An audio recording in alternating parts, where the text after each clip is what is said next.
Hey everyone, it's Connie Tate here. I am your Pamper Chef lady and I wanted to welcome you into my kitchen.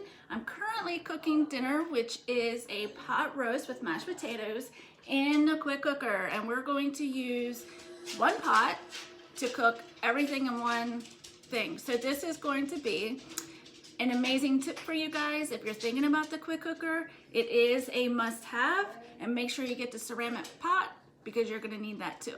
So what I've done first, because I didn't want to take up too much time, what I've done first is I seared my pot roast on the sear setting with the quick cooker. So you put it on sear, put a tablespoon of oil in, and once it heats up for 3 minutes, put your pot roast in, let it sear on one side for 5 minutes, flip it, and sear it on the other side for 5 minutes. Then you're going to want to remove it, and you want to add onion, and you want to add carrots. I already did that, it's already in here cooking. But for the onions, now you could use your manual food processor, you can also use the food chopper, but since my guys like to pick out onions because they don't like it, they don't mind the flavor of it, but they just don't like the onions, I used the simple slicer. So all you're going to do is place your onion inside, put your guard on, and you're just going to slice. Now be careful because the guide will slide right off if you're not paying attention and if you're going a little too fast. So make sure you watch that. And you can see all that's left is that little bit. Put it in my discard bowl, and then I'm ready to go.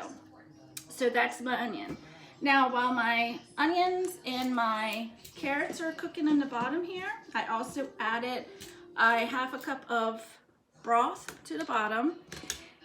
I cut up my potatoes for in here, and I also used my garlic press. Guys, if you don't have this, you really need it because you don't even have to peel your garlic, and then you have fresh garlic all the time. You know, that jar processed stuff really is not good for you. So I always make sure I have fresh garlic, and I use my garlic press all the time. You can see right there's the peel. We'll get rid of that. Okay, in the potatoes, I also added chicken broth. I added a half a cup of chicken broth in the ceramic pot. Use your silicone lid. Now the lid, the stretch lid, it also has vent holes so that you can, you don't have to worry about it exploding everywhere or expanding because it's not going to trap the heat in. You want to use your wire cradle, sit that right inside. Now I have my mixture of onion, broth, carrots. Now I'm going to put my beef back on top. That looks so good, and I'll show you guys in just a minute. Then what we're going to do, we want to add the, three-legged wire rack, because that's going to lift your basket off, or your ceramic pot. So you want to make sure your feet are touching there. Okay. You want to lower that. Let me bring the camera over.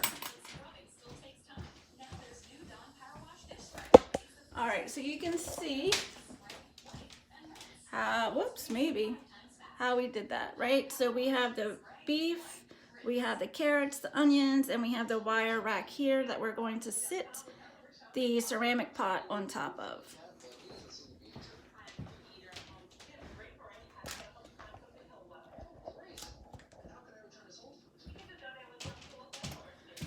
All right, so I have my ceramic pot. It's going to go right on top. Now I'm going to set the setting to the beef and pork. My lid. Now you're going to hear the lid lock in place, so you know it's good, right? So now we're going to set the select beef and pork setting. Oops.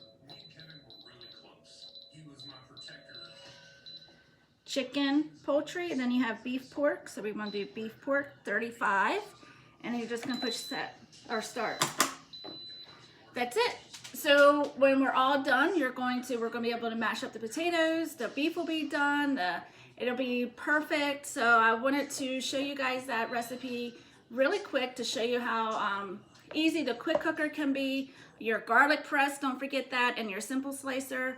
Those are awesome. So once this is done, 35 minutes, I'll come back on so that you can see the end result when it's all done and ready to eat.